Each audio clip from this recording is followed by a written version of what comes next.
There is a person in your life right now. Someone you told your plans to. Maybe it was a business idea. Maybe a fitness goal. Maybe a decision you made to finally change your life. And the moment you told them, something died. Not loudly, not dramatically.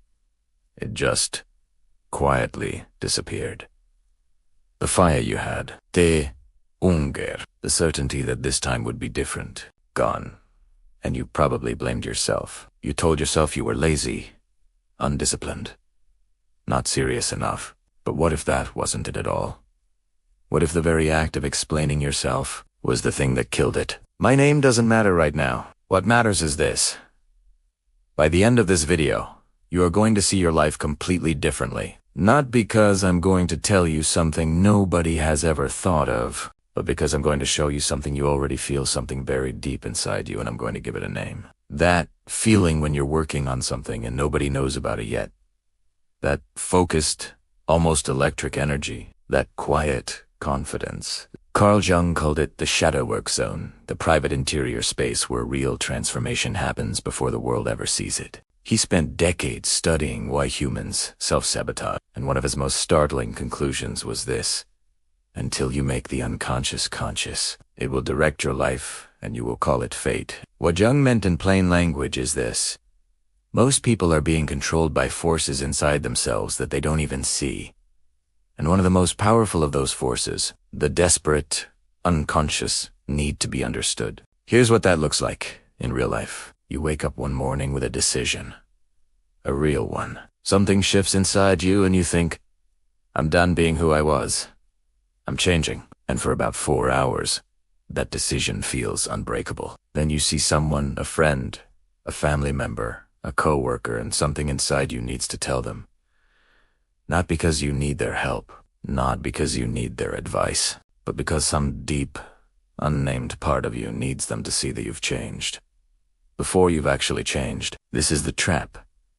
And almost nobody talks about it. Robert Greene, one of the most precise observers of human behavior in modern times, wrote about this pattern in detail. He said that the biggest mistake ambitious people make is signaling their intentions too early. He wasn't just talking about strategy. He was talking about energy. When you explain your plans, you are not just sharing information. You are draining the psychological fuel that was supposed to power your actions.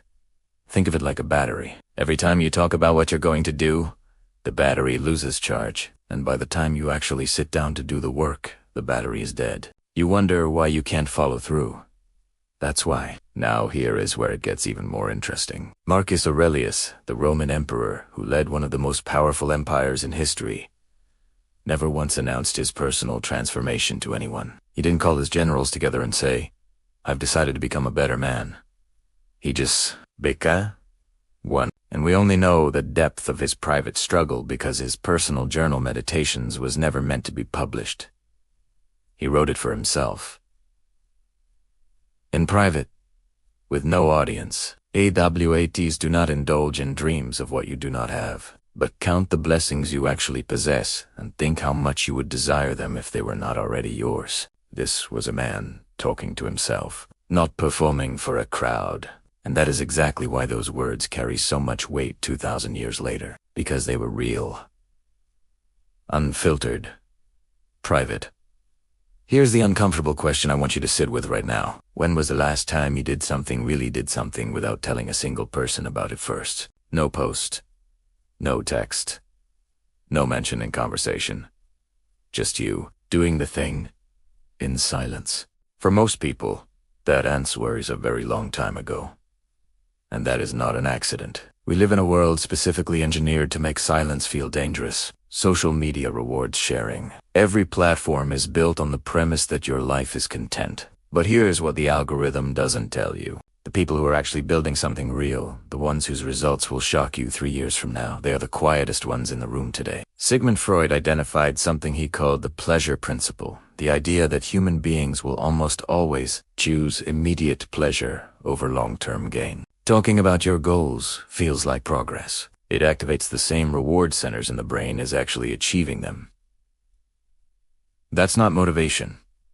That's a drug. And like any drug, the more you use it, the more you need. unless the real thing satisfies you. This video is the beginning of your detox. Over the next 20 minutes, we are going to walk through 10 Stoic lessons, each one sharper than the last, that will completely change how you move through the world. These aren't motivational quotes stitched together. These are psychological truths that the most dangerous, disciplined, and successful people in history understood and deliberately protected from public view. Lesson 1 starts right now, and it begins with the most important word you will ever learn to say less of: why. Lesson 1. The word why is a leash. Stop letting people put it on you every time someone asks you why you're changing, why you stopped drinking, why you left that relationship, why you quit that job. They are not asking out of love. They are asking because your change makes them uncomfortable, and an explanation from you is the fastest way to make that discomfort go away for them. Not for you. Nietzsche saw this clearly. He wrote, "The individual has always had to struggle to keep from being overwhelmed by the tribe. The tribe doesn't want you to change. Change is destabilizing. Change means the tribe has to adjust, and the tribe would rather you explain yourself, justify yourself, shrink yourself back down to a size they recognize, than do the hard work of adjusting to a new version of you. So the next time someone asks why, and you feel that pull to explain yourself, to justify, to defend, pause, breathe, and say nothing. Not out of arrogance, out of self-preservation, because some things are too precious to be handed to someone who wasn't prepared to receive them. Your growth is one of those things. Let me tell you about a man named Carl. Not a famous man, not a philosopher, not a king. Just a regular person. Someone you probably know because you might be Carl. Carl had a dream of starting his own business. For 3 years, he thought about it, planned it, sketched it out in notebooks at 2 in the morning when the rest of the world was asleep. And in those 3 years, when nobody knew Carl was alive, focused, sharp, hungry. Then one Sunday afternoon at a family dinner, he told everyone. And the room did what rooms always do. Some people smiled politely. Some asked practical questions that sounded helpful, but felt like doubt. One uncle said, "That's a tough market." And Carl, without realizing it, began defending himself, explaining, justifying, shrinking.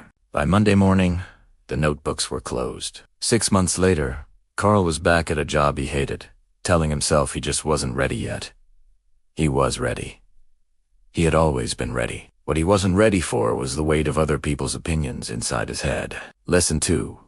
Approval is oxygen and you're suffocating on it. Carl Jung spent his entire career trying to understand why intelligent, capable people consistently destroy their own potential. And the answer he kept arriving at was not laziness. It was not lack of talent. It was the unconscious addiction to external validation. Jung identified what he called the persona, the mask we wear for the world, the version of ourselves built entirely from what other people expect, approve of, and reward. The problem isn't that we have a persona. The problem is when we forget we're wearing one. When you start making decisions, real decisions about your life based on whether other people will approve of them, you have stopped living your life.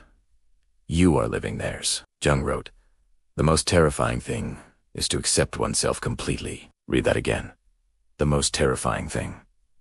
Not failure, not loss, not death. Accepting yourself completely without needing anyone else to sign off on it first. Because the moment you accept yourself completely, you no longer need their approval. And the moment you no longer need their approval, you become ungovernable. And ungovernable people make everyone around them deeply, deeply uncomfortable. Here's the psychology behind what actually happens when you explain yourself. Freud called it the ego defense mechanism, specifically a pattern called rationalization. When you feel the need to explain your choices to someone else, your brain is not actually trying to inform them. Your brain is trying to protect you from the discomfort of their disapproval.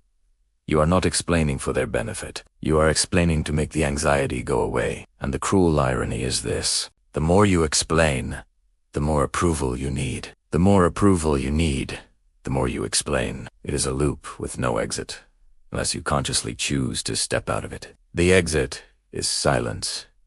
Not cold silence.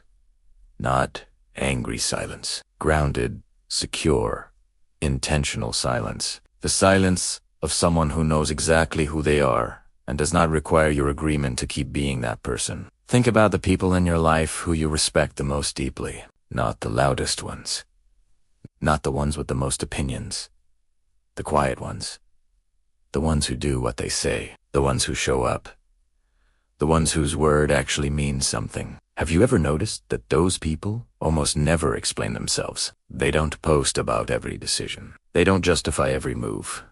They don't need you to understand them before they act. They act, and then slowly, undeniably, the results explain everything. That is not an accident.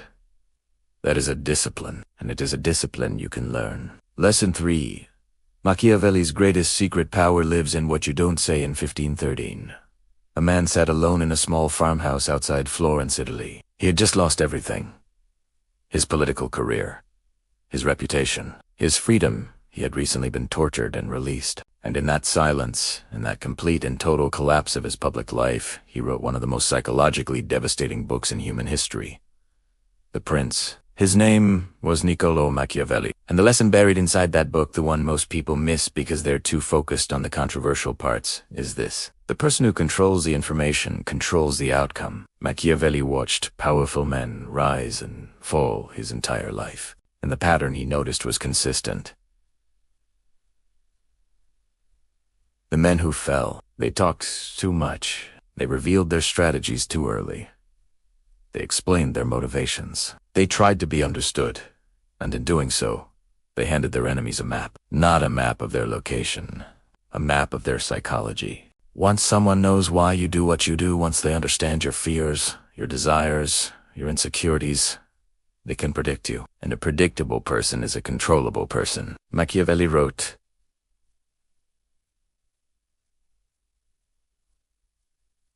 "Men are so simple and so much inclined to obey immediate needs that a deceiver will never lack victims for his deceptions." Now, I am not telling you to deceive anyone. I am telling you to stop being the victim. Because, right now, every time you explain yourself to someone who hasn't earned that explanation, you are handing them the map. You are showing them exactly where to push to make you doubt yourself, exactly which fears to poke to make you retreat, exactly which wounds to touch to make you collapse. Privacy is not secrecy. This is the most important distinction in this entire video. Secrecy is hiding something shameful. Privacy is protecting something sacred. Your growth is sacred. Your plans are sacred. Your healing wherever you are in that process is sacred. And sacred things are not for public display. They are for private cultivation. Robert Greene, building directly on Machiavelli's foundation, wrote that power is largely a matter of appearance, not performance. Appearance. The difference is this. Performance is putting on a show. Appearance is simply allowing people to witness the result of your private effort. You don't explain the process. You reveal the outcome, and the outcome, when it comes from a place of genuine, silent, consistent work, speaks in a language that no explanation ever could. Epictetus, who was born a slave and became one of the most respected philosophers in Roman history, understood this from the very beginning.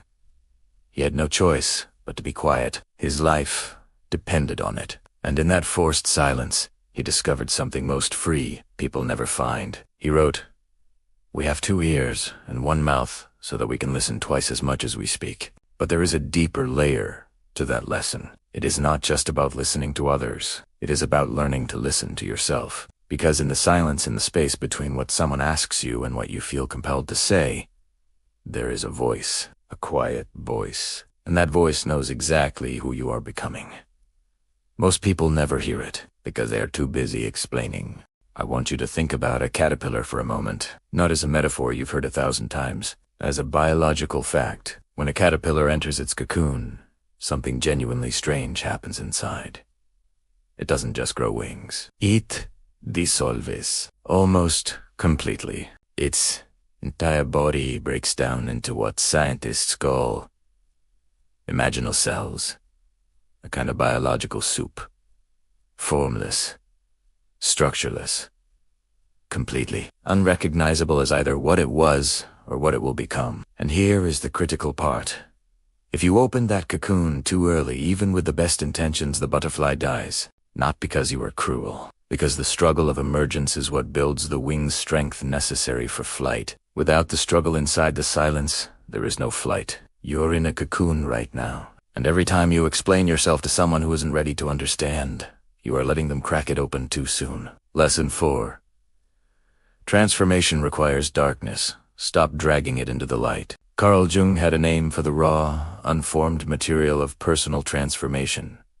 He called it the shadow. Not evil, not shameful. Just unintegrated. The parts of yourself that haven't been shaped yet. The potential that hasn't found its form. Jung believed that the shadow was the most powerful part of a person, and he also believed it was the most vulnerable. Because the shadow, bihit, nature, does not survive exposure before it is ready. When you drag your transformation into public view too early, when you announce the change before you have become the change, you expose your shadow. And people, without even meaning to, will destroy it. Not with cruelty, with questions, with doubt, with well-meaning advice that is actually just their own fear wearing a helpful mask. Jung wrote, "One does not become enlightened by imagining figures of light, but by making the darkness conscious. Making the darkness conscious, not making it public. There is an enormous difference. Conscious means you know it is there. You work with it. You shape it. In private. In silence. In the dark of your own interior world. Public means you hand it to people who don't know what to do with it. And most people, most well-intentioned, loving, caring people, do not know what to do with your unformed transformation. So they do the only thing they can. They try to fit it into what they already know. And what they already know is the old version of you." Lesson 5. The old version of you is a prison and other people hold the key. Here is something that almost nobody warns you about when you decide to change. The people who love you the most will be the hardest ones to change in front of. Not because they don't want good things for you, but because their image of you is part of how they make sense of the world. You are a character in their story, and characters aren't supposed to rewrite themselves. Arthur Schopenhauer, the German philosopher who spent decades dissecting the mechanics of human suffering, identified this dynamic with brutal clarity. He wrote that most human conflict comes not from malice, but from the collision of incompatible inner worlds. Your inner world is changing. Theirs hasn't caught up yet. And when those two worlds collide, when the new you bumps against the old image they hold, they don't update the image. They pressure the you to go back. Sometimes with words, sometimes with silence, sometimes just with a look. And if you have been explaining yourself, if you have been keeping them updated on every step of your transformation, you have given them the tools to do exactly that. Because they know your doubts. They know your stumbles. They know the days you almost gave up. And on the days when the pressure gets heavy, they will remind you of every single one. Jordan Peterson speaks about this in a way that cuts straight to the bone. He says that the people around you have a vested interest in your predictability, not your happiness. Your predictability. Because a predictable you is you safe for their routines, safe for their assumptions, safe for the role they've assigned you in their mental model of the world. When you stop explaining yourself, when you stop offering updates on your inner life, something interesting happens. You become slightly mysterious. And mystery, in human psychology, creates a very specific response. Respect. Not the performed respect of someone saying nice things to your face. The involuntary respect of someone who senses they do not fully understand you. And what people do not fully understand, they do not casually dismiss. Lesson 6. Silence is not weakness. It is the most sophisticated form of power. There is a reason the most powerful people in every room tend to speak the least. It is not because they have nothing to say. It is because they understand something that most people spend their entire lives missing. Every word you speak is a bid for something. A bid for approval. A bid for connection. A bid for validation. A bid to be understood. And every bid reveals something about what you need. The person who speaks the most in any room is usually the person with the most unmet needs. Epictetus, who had every reason to be bitter, every reason to demand to be heard and seen and acknowledged, chose a different path. He said, "Seek not the good in external things. Seek it in yourself." This is not passive advice. This is revolutionary. Because in a world that is specifically designed to make you look outward, to seek likes, comments, validation, recognition, choosing to look inward is an act of profound rebellion. And that rebellion begins with one simple practice: saying less. Not because you have less to offer, because you have finally understood that your offering is too valuable to give to everyone who asks for it. Marcus Aurelius, writing alone, in private, with no intention of ever being read, captured this with quiet precision. Confine yourself to the present, not the present of other people's opinions, not the present of social performance, the present of your own breath, your own work, your own quiet, unwitnessed, sacred progress. That is where your power lives, and it has been waiting for you to come home to it. We are almost at the end of this journey together. But before the final lessons, I need to tell you something honest. Everything we have talked about in this video, the silence, the privacy, the discipline of not explaining yourself, none of it is easy. In fact, it might be the hardest thing you ever do, because we are not just fighting habits. We are fighting biology. Human beings are wired for connection, wired for belonging, wired to seek the tribe's approval, because for most of human history, losing the tribe's approval meant death. That fear is not weakness. It is sentient. But here is what is also true. You are not living in that ancient world anymore. The tribe cannot kill you for changing. They can only make you feel like they can. And that feeling, that phantom threat, is what has been running your life. Today, it stops. Lesson 7. Your story is the most valuable thing you own. Stop giving it away for free. Plato wrote about a concept he called episteme, true knowledge, as opposed to doxa, mere opinion. His argument was simple and devastating. Most people spend their lives chasing the opinions of others, doxa, while completely neglecting the development of their own true knowledge, episteme. And nowhere is this more visible than in how we handle our personal stories. Your story, the real one, the one with the struggles and the failures and the quiet moments of almost giving up, is the most powerful thing about you. It is also the thing most people give away the cheapest. We hand our stories to people who haven't earned them. We share our wounds with people who will use them as weapons. We explain our journey to people who are not even going in the same direction. And then we wonder why we feel empty. Plato Sudan, Aristotle said something that applies here with startling accuracy. The mark of an educated mind is the ability to entertain a thought without accepting it. Apply that to your story. You can hear what people think about your life without accepting their version as truth. You can receive their doubt without wearing it. You can listen to their fear without adopting it. But only if you have not handed them the keys to your inner world by explaining everything. Because once they have the keys, every room is open, and not every person who enters a room treats it with care. Lesson 8. Consistency in private is worth more than applause in public. In 1878, a young Friedrich Nietzsche wrote something in his private notes that would not be widely read for decades. He wrote, "The higher we soar, the smaller we appear to those who cannot fly." This was not arrogance.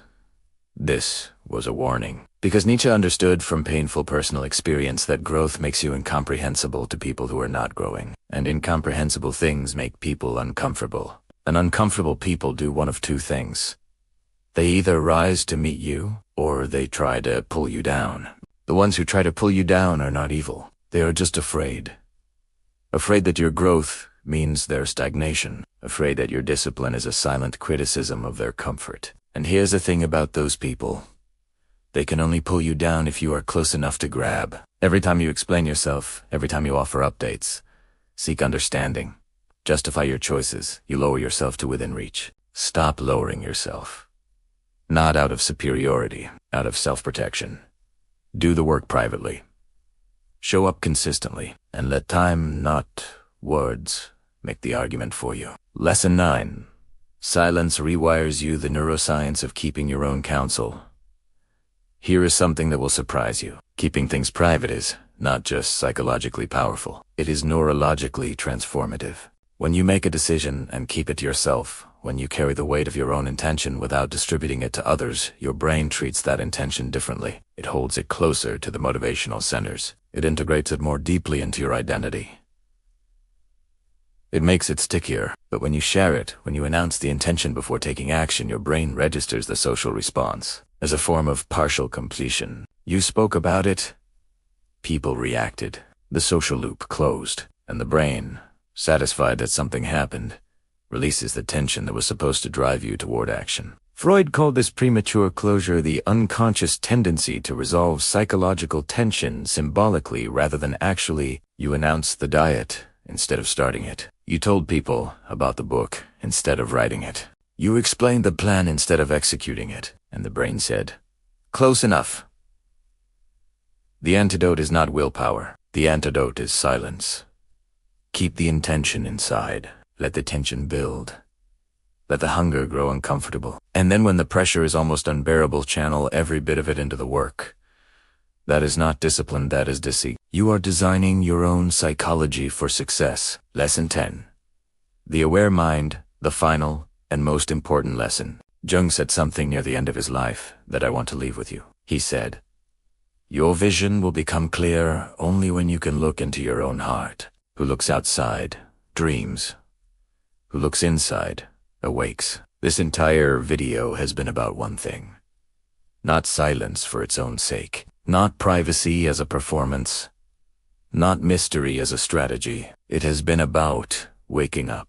Waking up to the reality that the life you are living, the choices you are making, the things you are chasing, the explanations you keep offering may not actually be yours. They may be the accumulated weight of everyone else's expectations, everyone else's comfort, everyone else's need for you to stay predictable, manageable, and small. And the moment you stop explaining, the moment you close the door, turn inward, and begin doing the work in silence, something extraordinary happens.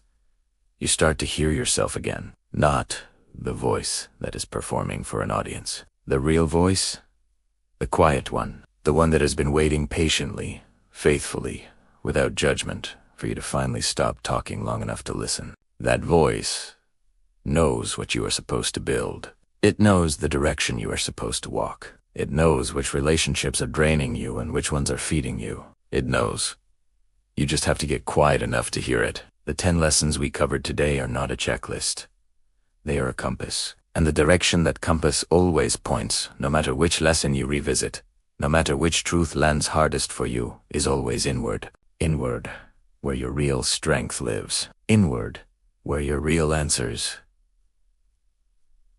are waiting. Inward, where the aware mind begins to wake up. If this video reached something inside you, if something shifted, even slightly, then do one thing before you close this tab. Don't tell anyone about it. Not yet. Let it sit. Let it settle. Settle? Let it become real in the privacy of your own reflection first. And when it has changed something not in your words, but in your actions, the world will notice on its own. Te always do. This is the aware mind. Keep building. In silence. In focus. In truth. We'll see you in the next one.